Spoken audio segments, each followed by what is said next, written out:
Assalamualaikum warahmatullahi wabarakatuh. Anak-anak, ini adalah kelanjutan pembahasan buku PAI halaman 4, yaitu tentang Quran surat Al-Falaq.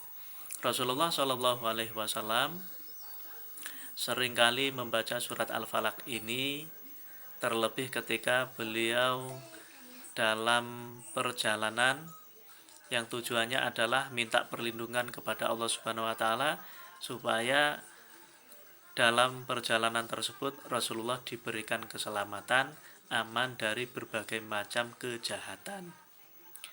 Nah, oleh karena sudah dicontohkan oleh Rasulullah, berarti ini kita selaku umatnya juga harus mencontohnya supaya kita selamat dari berbagai macam kejahatan. Minta perlindungan kepada siapa?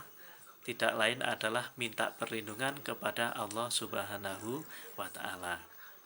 Kemudian di dalam surat Al-Falaq itu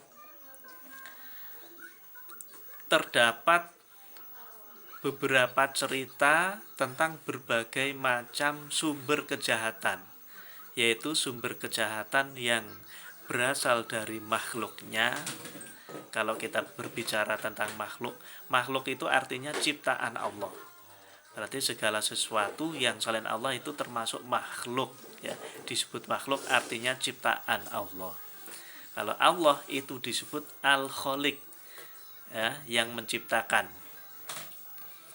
Kemudian ada kejahatan juga yang bersumber dari malam. Artinya di waktu malam ketika gelap gulita. Nah, di waktu malam itu seringkali terdapat berbagai macam kejahatan. Karena gelap tujuannya ya supaya aman dalam menjalankan aksi kejahatannya. Karena malam itu gelap supaya tidak banyak orang yang mengetahui tindak kejahatannya. Ya, entah itu maling, entah itu rampok, entah itu begal, dan lain sebagainya. Nah, itu kejahatan-kejahatan yang berpotensi terjadi di waktu malam hari. Nah, di dalam Quran surat Al-Falaq ini kita minta perlindungan kepada Allah, salah satunya supaya kita aman dari berbagai macam kejahatan di waktu malam.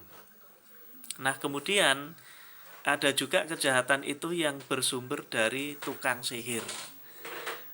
Kalau di Banyuwangi, kalau di daerah kita ini, itu kita kenal dengan istilah santet, ya. Atau istilahnya juga bisa disebut tukang